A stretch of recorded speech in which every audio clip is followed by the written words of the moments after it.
Assalamualaikum warahmatullahi wabarakatuh. Perkenalkan, nama saya Rizka Nur Maharani Ruka dengan NIM 4522091093 dari kelas E Psikologi Fakultas Psikologi Universitas Bosowa angkatan 2022. Pada kesempatan kali ini, saya akan menjelaskan materi tentang masalah penelitian dan kajian pustaka penelitian sesuai dengan tugas video dari mata kuliah metode penelitian kualitatif dan kuantitatif. Baik, pada materi pertama yang akan kita bahas yaitu adalah masalah penelitian. Nah, di sini menurut Afrizal, seseorang melakukan penelitian itu karena adanya masalah dan tujuan untuk menyelesaikan masalah dengan melakukan penelitian. Dan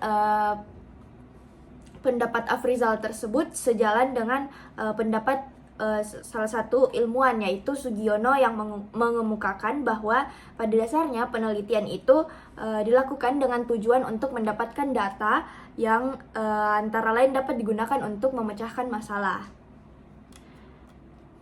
Kemudian ada ilmuwan lain juga yaitu Bagong yang menambahkan bahwa peran masalah dalam penelitian itu ibaratnya adalah seperti kompas yang memandu arah kerja seorang peneliti dalam proses penyusunan instrumen penelitian, menggali data, melakukan analisis, dan menarik kesimpulan. Nah, dari penjelasan oleh beberapa ilmuwan tersebut, kita sebagai seorang calon peneliti sangat penting untuk mengetahui hingga mendalami hal-hal yang berhubungan dengan masalah penelitian. Di antaranya adalah definisi masalah, sumber masalah, cara memilih masalah penelitian, serta cara merumuskan masalah penelitian tersebut. Nah, selanjutnya saya akan menjelaskan. Pada materi masalah penelitian ini kita juga harus mengetahui masalah itu seperti apa sih. Nah, masalah di sini adalah suatu kendala atau persoalan yang harus dipecahkan. Dengan kata lain, masalah ini merupakan kesenjangan antara kenyataan dengan suatu yang diharapkan dengan baik agar tercapai tujuan dengan hasil yang maksimal. Lalu ada juga pengertian dari salah satu ilmuwan yaitu Visser pada tahun 1983 yang dikutip oleh Rianto Adi. Ia mendefinisikan masalah itu menjadi 3. Yang pertama itu sebagai suatu kesulitan yang dirasakan oleh seseorang. Yang kedua, sebagai suatu perasaan yang tidak menyenangkan seseorang atas fenomena yang terjadi. Dan yang ketiga yaitu sebagai suatu ketidaksesuaian atau penyimpangan yang dirasakan atas apa yang seharusnya dan apa yang ada atau yang terjadi. Nah, dari definisi tersebut dapat disimpulkan bahwa masalah adalah sesuatu yang menghalangi tercapainya tujuan yang harus diupayakan untuk menyelesaikannya melalui suatu proses yang dilakukan secara sistematis yang disebut dengan penelitian. Nah, bagaimana sih cara mengidentifikasi masalah tersebut? Sebelum kita mengetahui bagaimana cara mengidentifikasi masalah tersebut, kita juga harus mengetahui apa sih identifikasi masalah itu. Nah, identifikasi masalah ini di sini berarti mengenali masalah itu, yaitu dengan cara mendaftarkan faktor-faktor yang berupa permasalahan. Di sini untuk mengidentifikasi masalah-masalah penelitian bukan hanya sekedar dengan mendaftarkan jumlah masalah, namun juga kegiatan ini lebih daripada itu karena masalah yang dipilih hendaknya memiliki nilai yang sangat penting atau signifikan untuk dipecahkan. Lalu ada juga pendapat menurut Sugiono pada tahun 1999 yang dikutip oleh Denny Darmawan. Ia mengatakan bahwa identifikasi masalah adalah suatu kegiatan mencari masalah yang sekiranya dapat dicarikan jawabannya melalui penelitian. Nah, yang kedua adalah bentuk identifikasi masalah. Nah, seperti apa sih bentuk identifikasi masalah tersebut? Dan ternyata di sini bentuk identifikasi masalah itu dibedakan menjadi dua. Yang pertama, identifikasi masalah penelitian terapan, dan yang kedua, identifikasi masalah penelitian dasar. Nah, identifikasi masalah penelitian terapan ini yaitu peneliti dapat mengemukakan fakta-fakta dan masalah-masalah empiris yang ditemukan berkaitan dengan fokus yang diteliti. Sedangkan identifikasi masalah penelitian dasar ini yaitu peneliti dapat mengemukakan faktor-faktor secara konsep teoritis terkait faktor yang memengaruhi masalah utamanya. Nah, kemudian ada kriteria dalam mengidentifikasi masalah penelitian. Nah, di sini Soekardi mengemukakan bahwa ciri-ciri permasalahan yang baik serta layak untuk diteliti diantaranya yaitu dapat diteliti mempunyai manfaat teoritis maupun manfaat praktis, dapat diukur serta sesuai dengan kemampuan dan keinginan peneliti. Nah, ada juga menurut Mohkasiram, ia membedakan masalah itu menjadi beberapa macam. Ia membedakannya menjadi lima macam, yaitu yang pertama adalah ada 5. Yang pertama masalah deskriptif. Di sini masalah deskriptif itu dijelaskan bahwa bila kejadian itu belum jelas, belum bisa digambarkan atau dilukiskan dengan gamblang fenomenanya seperti apa. Nah, yang kedua itu masalah korelatif, di mana masalah korelatif ini bila munculnya fenomena itu berkaitan dengan ada tidaknya hubungan antara dua faktor atau dua variabel ataupun lebih. Nah, yang ketiga adalah masalah analitis atau kasual, di mana bila adanya fenomena itu adalah hasil dari proses sebab akibat. Nah, yang keempat adalah masalah fungsional yang terjadi bila kita dihadapkan pada pilihan mana yang lebih baik dari dua alternatif. Dan yang terakhir adalah masalah asosiatif. Masalah asosiatif ini suatu permasalahan yang berhubungan antara dua variabel atau lebih.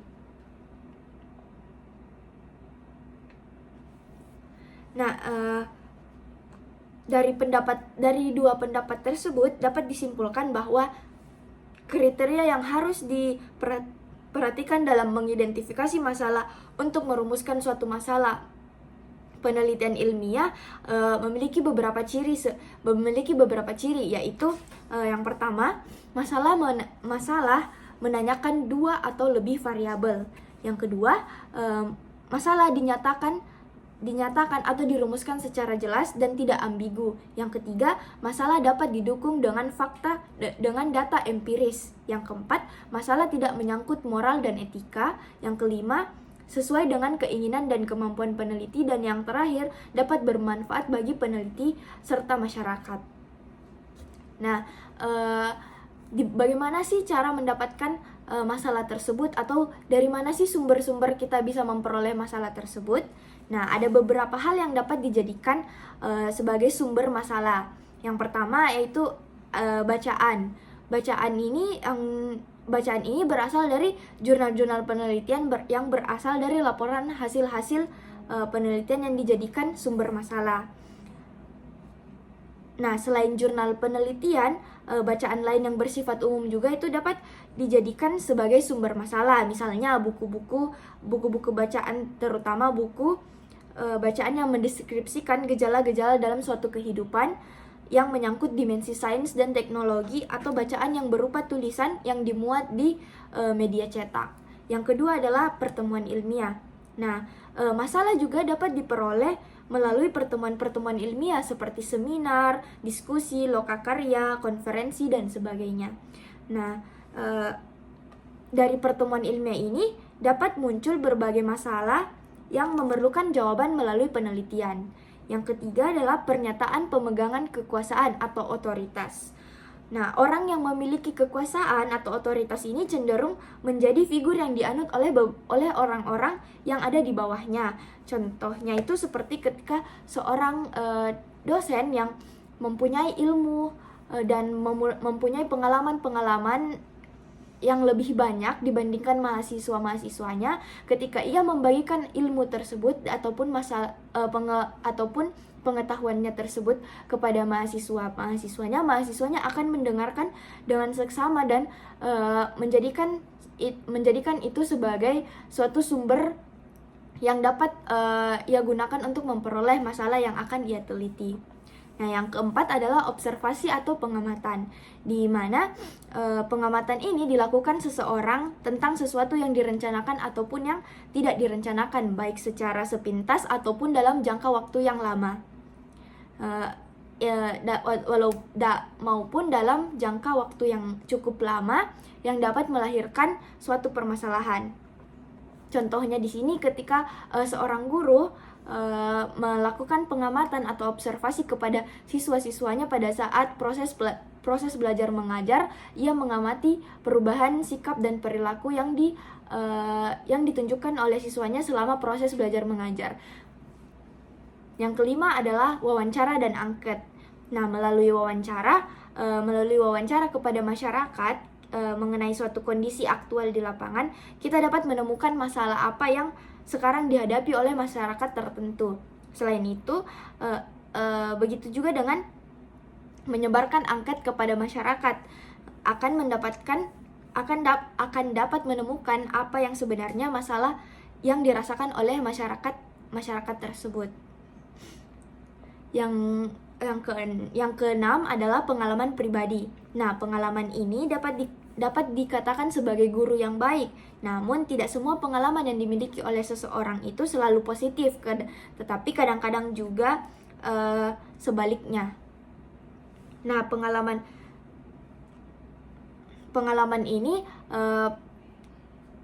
seseorang baik yang diperoleh sendiri maupun diperoleh dari orang lain dapat dijadikan sebagai sumber masalah yang dapat dijawab melalui penelitian. Yang terakhir atau yang ketujuh adalah rasa ingin tahu. Nah, tanpa rasa ingin tahu kita tidak akan melakukan penelitian tersebut. Rasa ingin tahu ini akan mendorong manusia untuk mencari tahu terhadap permasalahan yang terjadi, terutama informasi yang sering diberitakan di media massa. Misalnya informasi tindakan kriminal yang sering terjadi dapat menjadi bahan penelitian. Nah, selanjutnya dalam meneliti dan menentukan masalah penelitian, kita juga mempunyai batasan-batasan dalam menentukan masalah. Nah, sebelumnya batasan dalam masalah ini juga memiliki arti sendiri. Nah, batasan masalah ini adalah suatu usaha untuk menetapkan batasan dari masalah penelitian yang akan diteliti. Nah, batasan masalah ini bertujuan untuk mengidentifikasi faktor mana saja yang termasuk dalam ruang lingkup masalah penelitian dan faktor mana saja yang tidak termasuk dalam ruang lingkup masalah penelitian. Nah, batasan masalah juga adalah ruang lingkup masalah atau membatasi ruang lingkup masalah yang terlalu luas atau lebar sehingga penelitian lebih bisa fokus untuk dilakukan. Nah, pembatasan masalah ini dilakukan agar pembahasan tidak terlalu luas kepada aspek-aspek yang jauh dari relevan sehingga penelitian bisa lebih fokus untuk dilakukan. Nah, dalam pembatasan masalah, kita juga harus melakukan pemilihan pembatasan masalah. Nah, pembatasan masalah ini berkaitan dengan pemilihan masalah dari berbagai masalah yang telah diidentifikasikan. Dari sekian banyak masalah tersebut, dipilihlah satu atau dua masalah yang akan dipermasalahkan dan yang akan diteliti. Nah, batasan masalah ini dalam artian lain sebenarnya menegaskan atau memperjelas yang menjadi masalah. Pemilihan batasan masalah yang hendak diteliti harusnya didasarkan pada alasan yang tepat, baik itu alasan teoritis maupun alasan praktis. Nah, alasan tersebut boleh saja bersifat proyektif ataupun berorientasi ke masa depan. Nah, dengan alasan tersebut, tujuan penelitian dapat dirumuskan dengan tepat juga. Nah, pembatasan masalah ini juga menyebabkan fokus masalah menjadi semakin jelas, sehingga masalah penelitiannya dapat dibuat dengan jelas juga. Nah, sebelum menentukan batasan masalah, peneliti juga harus memperhatikan beberapa hal. Yang pertama itu, masalah yang dibatasi hendaklah masih dalam kemampuan peneliti. Yang kedua, masalah yang dibatasi hendaklah dapat diuji berdasarkan data-data yang mudah diperoleh di lapangan. Yang ketiga, masalah yang dibatasi hendaknya cukup penting untuk diselidiki. Yang keempat, masalah yang dibatasi hendaknya cukup menarik minat peneliti. Nah, selanjutnya, apa sih tujuan dari pembatasan masalah tersebut? Kita tidak mungkin melakukan sesuatu tanpa tujuan tertentu. Nah, tujuan dari pembatasan masalah ini sendiri adalah untuk tujuan pembatasan masalah ini dilakukan karena keterbatasan waktu penelitian yang diberikan sponsor dan atau peneliti, serta keterbatasan dari kemampuan dan tenaga peneliti. Nah, pembatasan masalah ini diambil dari identifikasi masalah. Pembatasan masalah tidak boleh muncul tiba-tiba selain dari yang ada di identifikasi masalah. Nah, itu tadilah pembahasan kita mengenai masalah penelitian. Selanjutnya kita akan masuk ke materi berikutnya, yaitu kajian pustaka penelitian. Nah, pada kajian pustaka penelitian ini, ia merupakan salah satu bab yang hampir selalu ditemukan dalam proposal penelitian dan laporan penelitian yang termasuk skripsi, tesis, ataupun disertasi. Nah, membuat tujuan pustaka yang baik itu tidaklah mudah dan memerlukan keterampilan dan usaha. Perlu diketahui juga bahwa tinjauan pustaka bukan hanya sekedar daftar hasil penelitian sebelumnya yang sudah diterbitkan. Namun lebih dari itu, kita juga harus melakukan evaluasi dan sintesis sehingga sebuah tinjauan pustaka yang kita hasilkan memiliki nilai akademik yang tinggi. Nah, setelah memeriksa bahan pustaka, selanjutnya peneliti berpikir logis tentang alur penelitian yang akan dilakukan. Bagaimana teori yang berhubungan dengan berbagai faktor yang telah diidentifikasikan sebagai masalah yang penting. Nah, di sini ada hipotesis. Hipotesis di sini merupakan elemen penting dalam penelitian kuantitatif. Nah, terdapat 3 alasan mengapa hipotesis ini merupakan elemen penting dalam penelitian kuantitatif. Yang pertama itu, hipotesis dapat dikatakan sebagai piranti kerja teori. Artinya, hipotesis ini dapat dilihat dari teori yang digunakan untuk menjelaskan permasalahan yang akan diteliti. Yang kedua, hipotesis dapat diuji dan ditunjukkan kemungkinan benar atau tidak benarnya. Yang ketiga, hipotesis adalah alat yang besar adanya untuk memajukan pengetahuan karena membuat ilmuwan dapat keluar dari dirinya sendiri. Artinya di sini hipotesis itu disusun dan diuji untuk menunjukkan benar atau salah dengan cara terbebas dari nilai serta pendapat peneliti yang menyusun dan mengujinya. Nah, untuk menyusun hipotesis yang baik, untuk menyusun hipotesis yang baik, setidaknya peneliti harus mengacu pada kriteria perumusan hipotesis, bagaimana jenis-jenis hipotesis dalam penelitian, maupun pemahaman tentang penelitian tanpa menggunakan hipotesis. Nah, sebelumnya kita harus mengetahui apa sih kajian pustaka itu. Nah, kajian pustaka di sini adalah momentum bagi calon peneliti untuk mendemonstrasikan hasil bacaannya yang ekstensif terhadap literatur-literatur yang berkaitan dengan pokok masalah yang akan ia teliti.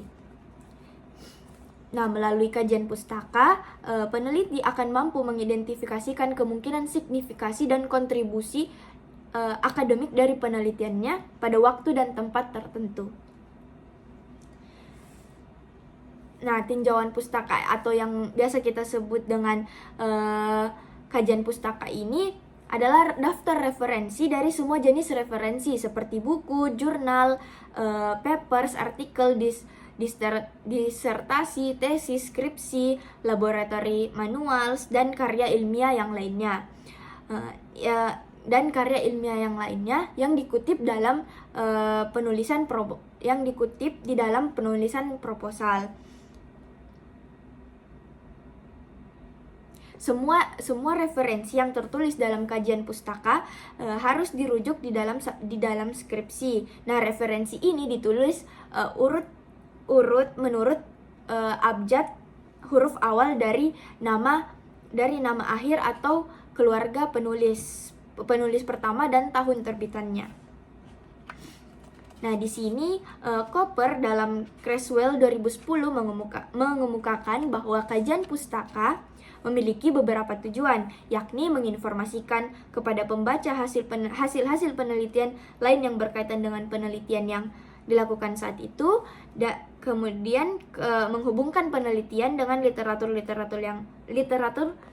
yang ada, dan yang terakhir yaitu mengisi celah-celah dalam penelitian sebelumnya. Nah, tujuan utama dari kajian pustaka ini adalah untuk menentukan apa yang telah dilakukan orang yang berhubungan dengan topik penelitian yang akan dilakukan. Nah, kajian pustaka ini menjelaskan tentang apa yang ditemukan oleh peneliti lain atau membahas masalah penelitian. Nah, dari beberapa pengertian mengenai tinjauan pustaka yang telah saya sebutkan, dapat ditarik kesimpulan bahwa tinjauan pustaka adalah bagian awal yang sangat penting untuk dilakukan seorang peneliti sebelum mulai melakukan penelitiannya. Nah, setelah kita mengetahui apa sih tujuan pustaka itu, nah kita juga harus mengetahui apa fungsi dari kajian pustaka atau tinjauan pustaka ini.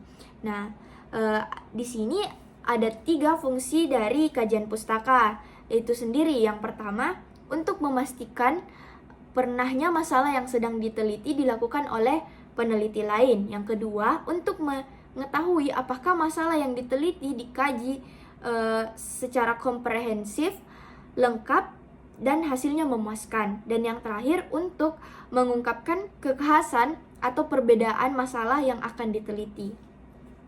Nah, sejalan dengan fungsi yang sudah saya sebutkan tadi, kajian pustaka juga ini bermanfaat untuk yang pertama, memperdalam pengetahuan ihwal masalah yang diteliti sehingga menguasainya. Yang kedua, menegaskan kerangka teoritis yang dijadikan landasan atau kerangka berpikir terhadap masalah penelitian. Yang ketiga, mempertajam konsep-konsep yang digunakan sehingga memudahkan perumusan hipotesis-hipotesis. Dan yang terakhir yaitu menghindari terjadinya pengulangan penelitian terhadap masalah yang diteliti. Nah, dari penjelasan itu tadi dapat disimpulkan bahwa terdapat 2 manfaat penting dari tinjauan pustaka, yaitu manfaat epistemologi dan manfaat praktik. Di mana manfaat epistemologi ini terkait dengan pendalaman pengetahuan, penajaman teori, dan konsep yang terkait dengan fokus penelitian. Sedangkan manfaat praktik ini terkait dengan tidak berulangnya penelitian yang sama. Kemudian ada juga kriteria pemilihan sumber pustaka. Nah, kriteria pemilihan sumber pustaka ini terbagi menjadi 7. Yang pertama itu ketetapan atau adequacy, di mana isi dari sumber pustaka sesuai dengan penelitian yang dilaksanakan. Yang kedua, ada kejelasan atau clarity, di mana sumber pustaka harus mudah dipahami dan dimengerti oleh peneliti. Yang ketiga, ada empiris atau empiricalness, di mana sumber pustaka itu berdasarkan pada kenyataan, bukan hasil imajinasi. Yang keempat, ada terorganisasi atau organization, di mana isi dari sumber pustaka harus terorganisasi dengan baik sehingga memudahkan peneliti untuk mencari informasi. Yang kelima ada kemuktahiran atau resensi, di mana sumber pustaka harus berdasarkan perkembangan terbaru dalam bidangnya atau up to date. Nah, yang keenam ada relevansi atau relevance, di mana sumber pustaka berhubungan dengan penelitian. Dan yang terakhir atau yang ketujuh adalah meyakinkan atau convincingness, di mana sumber pustaka dapat menjadi acuan yang terpercaya bagi peneliti.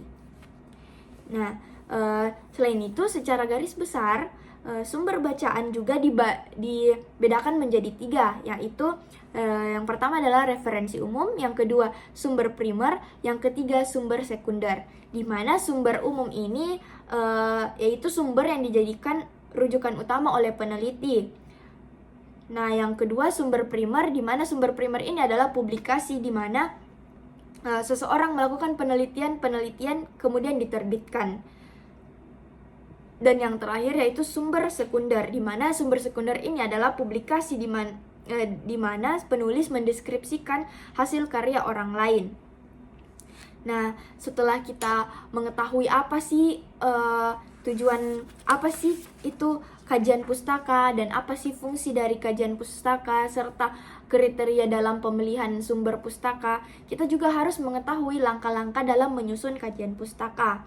Nah, di sini ada langkah-langkah melakukan kajian pustaka menurut Donald Airy dan Creswell, di mana ia membaginya menjadi 6 langkah-langkah melakukan kajian pustaka. Yang pertama yaitu mulailah dengan mengidentifikasi kata kunci topik penelitian untuk mencari materi, referensi, dan bahan pustaka yang terkait.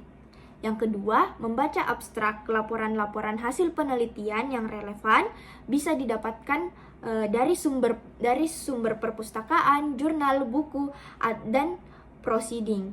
Yang ketiga, membuat catatan hasil bacaan dengan cara membuat peta literatur atau literatur map yang berurutan dan keterkaitan topik penelitian serta referensi bibliografi secara lengkap. Yang keempat, membuat ringkasan literatur secara lengkap berdasarkan peta literatur sesuai dengan urutan dan keterkaitan topik dari setiap variabel penelitian. Yang kelima, membuat kajian pustaka dengan menyusunnya secara tematis berdasarkan teori-teori dan konsep-konsep penting yang berkaitan dengan topik dan variabel penelitian. Dan yang terakhir atau yang keenam adalah pada akhir kajian pustaka kemukakan pandangan umum tentang topik penelitian yang dilakukan berdasarkan literatur yang ada, dan jelaskan orisinalitas dan pentingnya topik penelitian yang akan dilakukan dibanding dengan literatur yang sudah ada. Nah, dari langkah-langkah yang sudah saya sebutkan tadi dapat digunakan untuk menulis kajian pustaka berbagai jenis metode ataupun pendekatan penelitian. Selain itu, juga dapat mempersempit ruang lingkup penelitian yang diajukan sehingga rumusan masalah dan langkah penelitian lebih jelas serta dapat dilakukan dengan baik. Nah, itulah tadi penjelasan materi mengenai masalah penelitian, dan kajian pustaka penelitian dari saya. Mohon maaf apabila ada salah kata ataupun yang kurang dimengerti. Wabillahi taufiq wal hidayah. Wassalamualaikum warahmatullahi wabarakatuh. Terima kasih. Oh wow.